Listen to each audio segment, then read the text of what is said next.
¿Ya escuchaste hablar de la guerra más temida de todos los tiempos? ¿Y qué me dirías si te dijera que ya hay muchas señales de que está a las puertas o de que incluso ya estamos en medio de ella?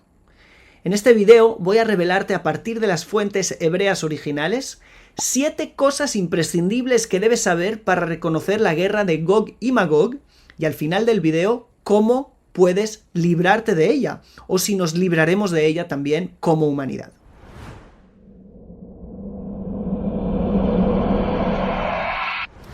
Shalom a todos y bienvenidos a nuestro canal. Me llamo Daniel Chapán y hoy vamos a hablar acerca de la guerra de Gog y Magog, una de las guerras de las que más se ha hablado durante la historia.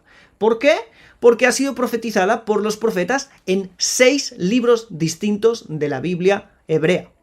Pero antes de empezar a profundizar en los textos, quiero mostrarte cómo hay cosas impresionantes que fueron dichas hace miles de años que era imposible que se supiera, pero hoy sabemos que este es el escenario exacto que está descrito allí y que esas cosas ya pueden empezar a pasar o ya empezaron a pasar. Por ejemplo, en el Zohar, ¿sí? La cita es Bereshit, página 58, está escrito que cuando llegue Gog y Magog llegarán multitudes de todo el mundo para pelear contra Jerusalén y contra Shem. Bueno, eso está escrito en los versos. Lo importante es que en el Zohar, en la página 119 después, más tarde, está escrito que los hijos de Ismael serán los que despertarán a todos los pueblos de la tierra para venir a pelear contra Israel. Los hijos de Ismael son, según nuestra tradición, el mundo musulmán, los países musulmanes. Y dice el comentarista Rabbi Moshe Cordovero, que estuvo en Safed hace 5 siglos, que harán paz esos países musulmanes con las naciones, el mundo occidental, y se rebelarán contra Israel. ¿Por qué? Por haber levantado un reino, un estado en Israel. ¿Cómo hace 2000 años se podían saber esas cosas? ¿Cómo hace 5 siglos se podía tener eso tan claro? ¿Sí? Ahora lo vemos claramente.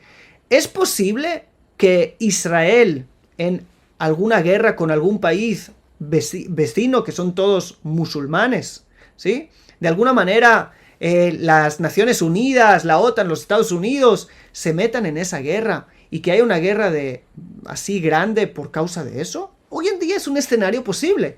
¿Cómo se supo hace tantos años? Shalom, quiero hacer una pausa de unos pocos segundos para invitarte a la Academia Co-Creadores en WhatsApp, donde vamos a tener materiales completamente inéditos, míos y de otros ponentes en hebreo, disponibles en español. Si quieres unirte al grupo de WhatsApp, haz clic en el link que está en la descripción del video o en el primer comentario fijado. Hay otro ejemplo parecido. El Zohar nos dice que, terminando la guerra de Gog y Magog, 10 meses después de la guerra, seguirán apareciendo heridos, gente muerta, por causa de la guerra, pero que la guerra ya habrá terminado. Los comentaristas de épocas antiguas no entendían qué estaba diciendo el Zohar. ¿Qué tiene que ver? ¿Cómo pueden aparecer muertos por la guerra o heridos por la guerra cuando no hay guerra? Hoy en día sabemos que la radiación de una bomba atómica sigue dañando por meses, incluso por años, ¿sí?, después de que eso haya ocurrido. Ya tenemos, por desgracia, nuestro mundo tiene experiencia en eso. Antes de profundizar en los textos, quiero decirte otra cosa importante. Este no es un vídeo para hacer sensacionalismo, eso no es un vídeo para asustar a nadie, ni para infundir el miedo o algo así. No. Déjame decirte mi punto de vista. Primero, en un sentido educativo, es muy importante profundizar en estos textos que vamos a profundizar. Es una guerra de la que 6 libros hablaron de ella. 4 de los profetas profetizaron acerca de ella, o 5, creo que es algo que no es casualidad. No somos la única tradición que cree que en el final del tiempo habrá alguna guerra. Eso es así en la mayoría de religiones y tradiciones. Y, aparte de eso, creo que las guerras es algo del día a día de esta humanidad, por desgracia. Y tenemos que aspirar a que se terminen las guerras. El hecho de hablar de una última guerra no es algo malo, es algo esperanzador. Guerras hay todo el tiempo, ¿sí? Guerras hay todo el tiempo, guerras hay ahora mismo, mientras estás escuchando este video, hay gente muriendo por causa de guerras. Y han muerto millones y miles de millones de personas por causa de guerras durante la historia. El hablar de una guerra al final de tiempo no es para asustar, es para esperanzar. Hay un final. Esto tiene un final. Va a terminar con una... Ok, va a haber una guerra más. Señores, no es muy difícil predecir eso. Han habido guerras toda la historia, pero lo importante para nosotros es saber que una tiene que ser la última. ¿Ok? Tenemos que saberlo ver de un prisma correcto. Hay que hablar de Gog y Magog, sí, pero se está hablando de Gog y Magog desde prismas muy incorrectos, muy irresponsables. Gente haciendo hoy en día todo tipo de cosas, dejando trabajos, o no haciendo esto, no haciendo lo otro, o construyendo búnkers en sus casas, sí, por causa de que les han dicho, algún líder religioso les ha dicho que Gog y Magog tenía que pasar hace 20 años, y hace 30, y hace 40, y hace ahora, y mañana, o de aquí 10, ¿ok? Tenemos que tomar de esto de una manera responsable. Por eso es importante que sepamos algunos puntos para que no nos engañen más acerca de todas estas cosas y podemos tomar esto de una manera correcta. Y además, lo más importante para mí es cuál es mi punto ante esto, qué yo puedo hacer y, sobre todo, ¿podemos librarnos de esto? ¿Nos han dejado algunas herramientas para librarnos? ¿O es posible evitar esta guerra? También es algo que me interesa muchísimo compartir. Y ahora sí, profundicemos en la guerra en sí. Esta guerra, Gog y Magog, es una guerra que los profetas profetizaron para los tiempos finales. Así dijeron literalmente, tiempos de la redención. Es quizás una de las peores guerras por las que Israel tendrá que pasar durante la historia, y eso ya es decir. ¿Quiénes fueron los profetas que profetizaron acerca de Gog y Magog? El profeta Yeshayahu, Isaías, Yehezkel, Ezequiel, Joel y Zacarías. Aparte de ellos, vemos esta guerra recordada o insinuada en el libro de los Salmos, por ejemplo, en el Salmo 2, y en el libro de Daniel, capítulo 11 y 12 de ese libro. Después de juntar los detalles contados en estos 6 libros de la Biblia, he resumido 7 principios que debes conocer acerca de esta guerra, y en este video te los detallaré uno por uno. El primer punto. La guerra de Gog y Magog sucederá después de que Israel sean redimidos de su exilio. Para el que no lo sabe, el exilio es el hecho de que Israel fueron expulsados de su tierra. Israel era una nación que, como toda nación, tiene una tierra. No hay pueblos nómadas, a no ser que un día los expulsaran de sus lugares. Entonces, Israel, sí, los judíos, vivíamos en Judea, la tierra de Israel, hasta que nos echaron de aquí. Entonces, el exilio ha durado mucho. Y sigue durando como mínimo parcialmente. En el año 48 fundamos el Estado de Israel, pero aún la mayoría de Israel se encuentra fuera de su tierra. Sí, la mayoría de judíos viven fuera de Israel. Estamos muy muy cerca del cumplimiento de que la mayoría de Israel esté en su tierra, y podremos decir que Israel formalmente haya vuelto a su tierra por completo. Ahora es solamente el principio de esta redención del exilio. Pero vamos a leer los textos que nos dicen lo que acabo de decir. En el libro de Ezequiel, capítulo 38, del 8 al 11. Allí el profeta Yehezkel se está, de alguna manera, dirigiendo a Gog y Magog y les dice así: de aquí a muchos días serás visitado. Al cabo de años vendrás a la tierra salvada de la espada, recogida de muchos pueblos, a los montes de Israel, que siempre fueron una desolación, mas fue sacada de las naciones. Israel fue sacada de entre las naciones. Dice, y todos ellos morarán confiadamente. Dice el verso 9, subirás tú y vendrás como tempestad, como nublado para cubrir la tierra. Serás tú y todas tus tropas y muchos pueblos contigo. Y dirás, subiré contra una tierra indefensa, iré contra gentes tranquilas, que habitan confiadamente. Todas ellas habitan sin muros y no tienen cerrojos ni puertas. Es decir, Israel estará ya en su tierra y viviendo confiadamente. En el libro de Joel, capítulo 4, versos 1 y 2, también está escrito algo muy parecido, donde dice, porque he aquí que en aquellos días y en aquel tiempo, en que haré volver la cautividad, sí, el exilio de Judá y de Jerusalén. Reuniré a todas las naciones y las haré descender al valle de Josafat, y allí entraré en juicio con ellas a causa de mi pueblo, de Israel mi heredad, a quienes ellas esparcieron entre las naciones y repartieron mi tierra. Ellos ya habrán vuelto. Y en los dos textos vemos algo también muy interesante. Parece ser que la guerra ocurrirá en un momento que Israel parecería estar en su mejor momento, el más calmado, donde ya ha dejado atrás los conflictos del exilio. Sin embargo, Dios traerá esta guerra. Y la pregunta es, ¿por qué?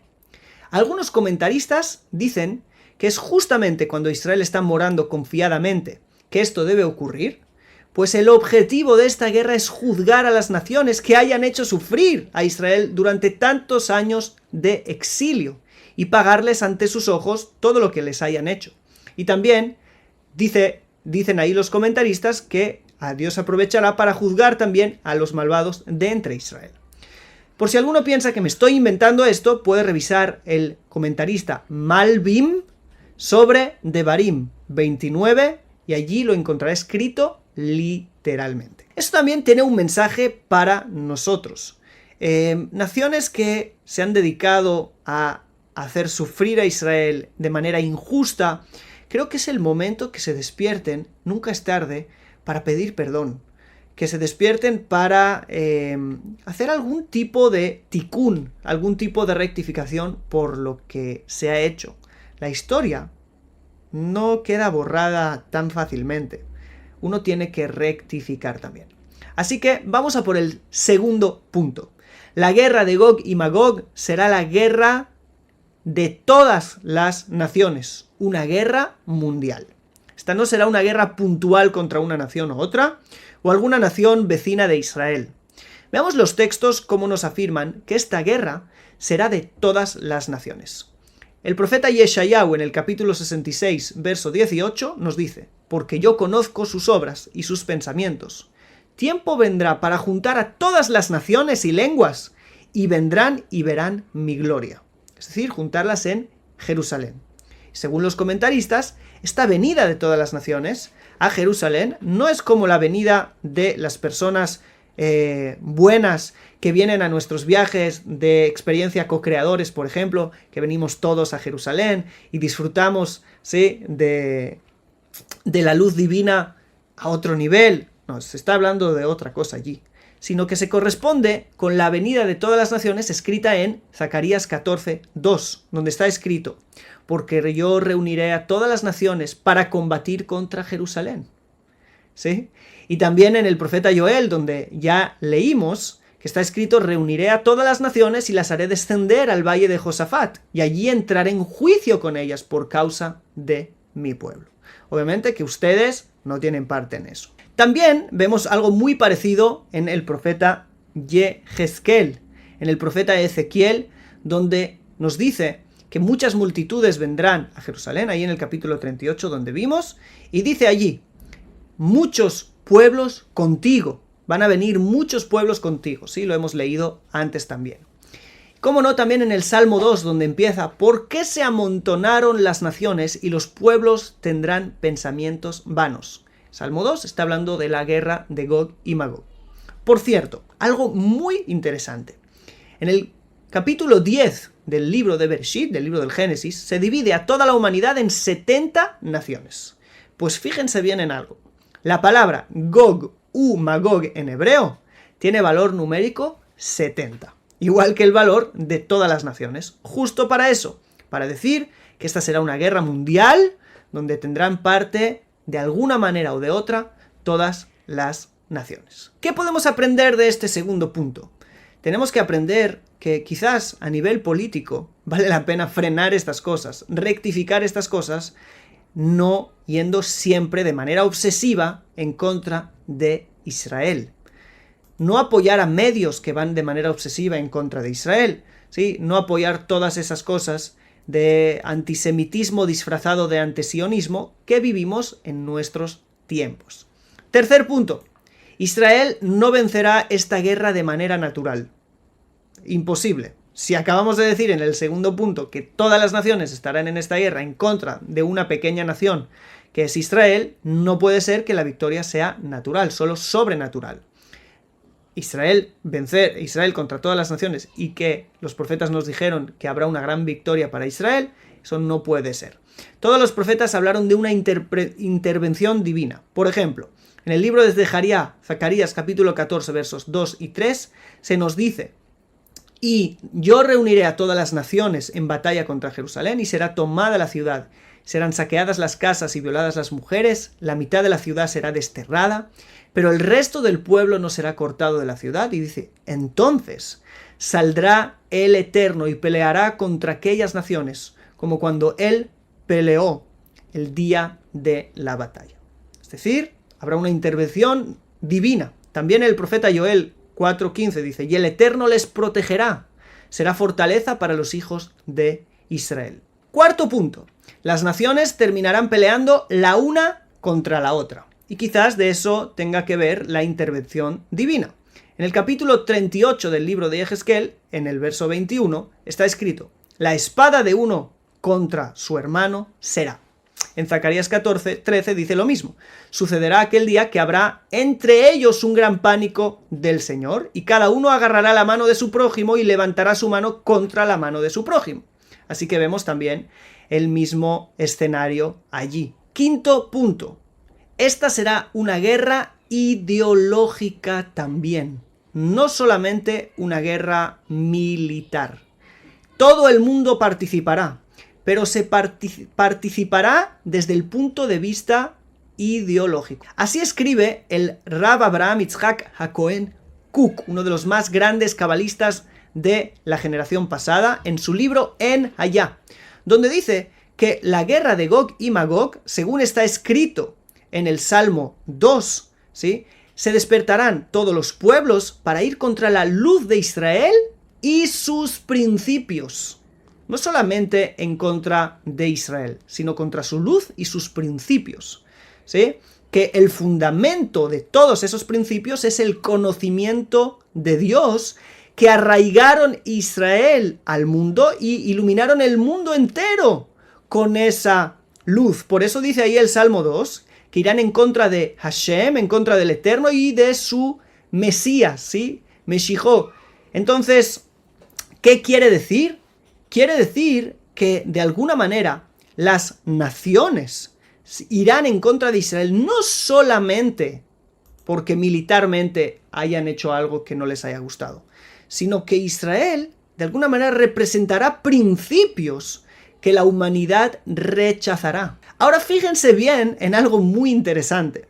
El Rav Kook allí dice, qué difícil pensar después de que ya la idea del conocimiento divino ya está en el corazón de todos los pueblos. Todos creen, la mayoría del mundo es monoteísta, creen en Dios, los principios morales, sí, del valor de la vida y de muchas otras cosas que nacen de alguna manera u otra, sí, de los principios bíblicos, del Tanaj, ya están en el corazón de la mayoría y de los sabios de los pueblos. ¿Cómo puede ser, dice él, que de un momento para el otro todo se gire, que necesitemos la salvación de Dios, ¿sí?, para que nos libre de personas que van a querer venir en contra de eso, como está escrito allí?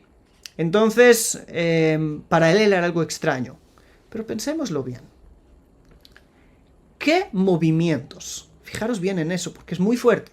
¿Qué movimientos están completamente en contra de todo principio moral, ¿sí?, bíblico, llamando a eso algo retrógrada, heteropatriarcado o todo tipo de palabras parecidas? Y justamente se liga muy bien con lo dicho antes. Porque todos esos movimientos, por algún motivo X, son ultra, hiper a favor de los enemigos de Israel, ¿sí? Y perdona que lo diga, del mundo musulmán, por algún motivo u otro que es bastante incomprensible, pero no importa, es un hecho. Así que fíjense bien que este es un punto que toca a cada uno de nosotros. ¿En qué lugar vamos a estar? ¿En el lugar que se dedica a derribar los principios que han sido arraigados por tanto tiempo, ¿sí?, del conocimiento divino, o el lugar que intenta desarraigarlos? ¿Okay? Eso también es parte de la batalla de Gog y Magog, nos dice el Rav Kook. Sexto punto. El final de la guerra dará lugar a una revelación divina en todo el mundo como nunca antes. Está escrito en el libro de Ezequiel, capítulo 39. Lo siguiente, verso 21. Y puso mi gloria en las naciones, y verán todas las naciones los juicios que hice y mi mano que puse sobre ellos. Es decir, bien, parece que yo estoy diciendo que todas las naciones van a ir y estoy hablando mal de las naciones. No, habrá parte de las naciones que van a ir en contra y el resto de las naciones podrán ver la gloria divina. La pregunta es qué parte van a tomar cada uno entre las naciones. Y en el libro de Zacarías, culmina con el famoso verso que llena a todos de esperanza. En el mismo capítulo que habla de Gog y Magog, termina diciendo, y será el Eterno Rey sobre toda la tierra. En ese día el Eterno será uno y su nombre uno. Lo tan esperado, la revelación verdadera del Creador, la conciencia de unidad en la humanidad. Parece ser que esa guerra nos dejará a todos entender algo muy, pero que muy importante. También a nivel moral, también a nivel humano, pero también a nivel espiritual. Porque la revelación divina en ese tiempo será tan grande que se quedará grabada después también en las naciones. Y todo el mundo, tanto las naciones como Israel, conoceremos lo que hoy en día ya estamos proclamando, que el Eterno es uno.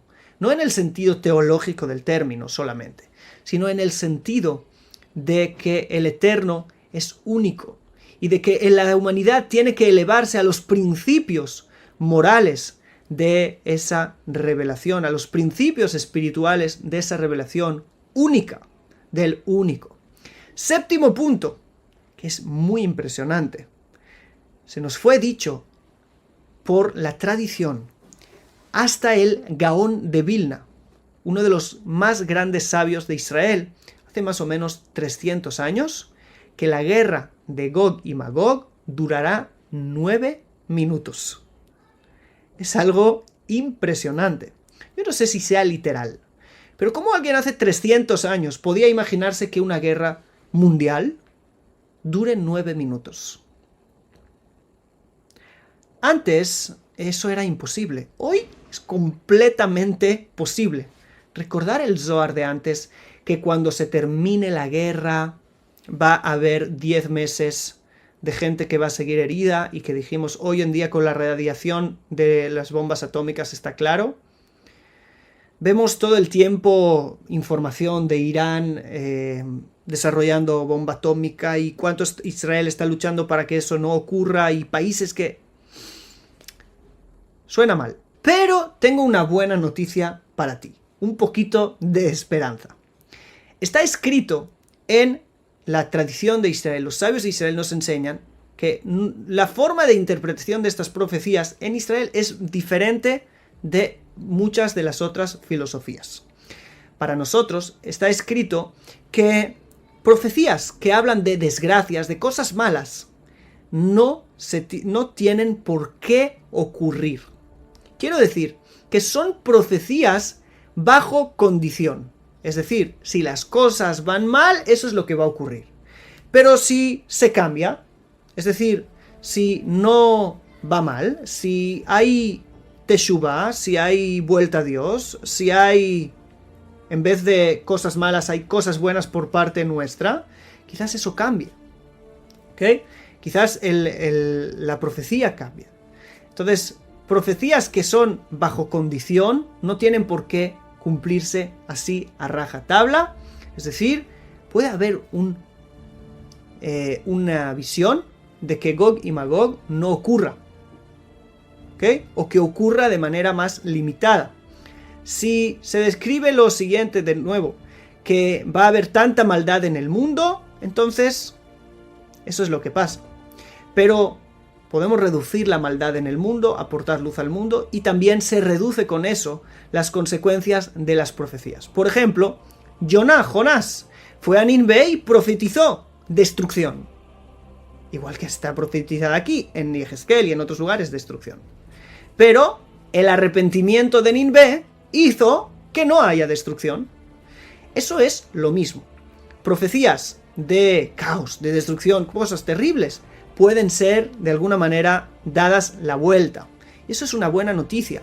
Yo creo que es algo que tenemos que, con mínimo, intentar y clamar y luchar para aportar luz al mundo y no decir, bueno, ya viene Gog y Magog, todos morís, todos... Sí que es una actitud pasiva y no buena para nada, que no nos aporta absolutamente nada a nosotros. Ahora, a nivel personal, también se ocurriera algo parecido. ¿Qué podemos hacer? El profeta Joel nos dice algo interesantísimo, y será que todo el que clame en el nombre del Eterno será salvado. ¿Sí? Es decir, clamar el nombre del Eterno. ¿Pero qué es clamar el nombre del Eterno? ¿Clamar el nombre del Eterno es decir el Eterno? No, es algo que va más allá, es algo que tiene que ver con nuestra propia vida. ¿Sí? Es algo que tiene que ver con nuestra fe, es algo que tiene que ver con nuestro día a día. Por eso, en el Talmud, en el Tratado de Sanedrín, en la página 98b, se nos dice allí cómo salvarse. De hecho, se lo preguntaron a uno de nuestros sabios, y él contestó: el estudio de la Torá y las buenas acciones. ¿Por qué? ¿Por qué? Hemos dicho que el mal comportamiento trae la guerra. La rectificación son gmilut hasadim, el hacer gesed, el hacer bondad con los demás. Y también Torah, porque hemos dicho que esta guerra al final viene a traer una gran revelación divina.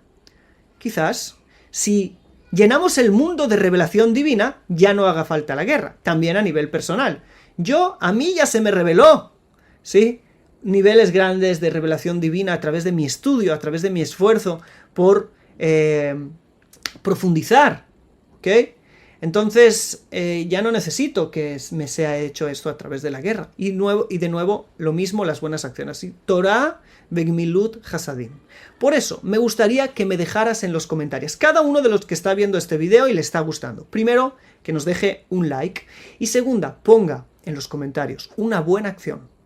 Una buena acción que va a hacer en motivo de haber visto este vídeo para convertir este mundo en un mundo mejor, que no necesite pasar por cosas tan terribles. Y como mínimo, si es así, nos acostumbremos a que nosotros podemos ser liberados de todo mal a través de la profundización, la elevación de la conciencia, en el conocimiento divino a través de la Torá y las buenas acciones con los demás, el amor al prójimo y el dar de nosotros mismos para otros. Así que esta es la manera con la cual nos podemos librar de Gog y Magog. Y sin más, terminemos este vídeo deseándonos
con la ayuda del Creador, el mundo sea lleno de luz a través de las buenas obras, a través del amor al prójimo, y no, Dios no lo quiera, a través de escenarios como los que acabamos de describir. Sin más, nos vemos en el próximo video. ¡Shalom!